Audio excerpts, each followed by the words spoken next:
இப்போ வந்து நான் என்ன பண்ண போறேன்னா பாட்டு பிராங்க் பண்ண போறேன். பாட்டு பிராங்க்னா ஒண்ணுமே கிடையாது, நெட் இல்லாதவன் ஜஸ்ட் மூவ் பண்ணி போகும்ல, அது போல தான் நாமளும் இப்போ மூவ் பண்ணி போக போறோம். ஜோன் வர வரைக்கும் நம்ம இங்கேயே நிப்போம். எவனாச்சும் வந்தாலும் வருவான், அதனால இங்கேயே நிப்போம். நம்ம ஆளுங்கலாம் வெறிகொண்ட வேங்கையா இருப்பானுங்க போல, எவ்வளவு ஃபாஸ்ட் ஓடுறானுங்க. டேய் நீ ஏன்டா ஓடாம இருக்க? ப்ரோ அவசரத்துல கண்ணு வாங்க மறந்துட்டேன். இவனுங்க போய் சாவட்டும், செத்ததுக்கு அப்புறம் அவனுங்க லூட்டு நான் எடுத்துக்கிறேன். ஊர்ல இருக்க முக்காவாசி பைத்தியங்க என் டீம்ல தான்ப்பா வந்து சேருதுங்க. டேய் கன்னு இல்லாத என்டிஆர் அங்க எங்கடா ஓடின்னு இருக்க? எவ்வளவு ஃபாஸ்ட் ஓடியாடா? டேய் கன்னு தானே இல்ல உன்கிட்ட, தேவையில்லாம ஏன்டா ஓடுற?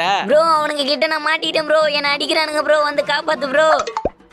நக்கு செத்த பையல மூஞ்சி மோரையும் பாரு, மூஞ்சி மோரையும் பண்ணி போயிடலாம். உன்னை எவன் ஓட சொன்னான்? இப்ப தேவையில்லாம நாக்கானியா போ. அவனுங்க கண்ணு எடுக்க ஆசைப்பட்டு ஓடுன, இப்போ உன் கண்ணை அவனுங்க எடுக்க போறானுங்க. டேய் நீல பாட்டே, நீ என்ன பண்ண போறேன்னு பார்க்க தானே போறேன், போடா. என்ன ரங்கா ஆளாளுக்கு என் வாதையில பல்லு பிடிச்சி பாக்குறீங்களா? இருடா இப்போ இருக்கு சம்பவம். என்னடா இது மதுரைக்காரனுக்கு வந்த சோதனை, ஒரு பையன் கூட சிக்க மாட்டான். பயபுள்ளிய பிஸ்டாலே அடிக்க போறேன்.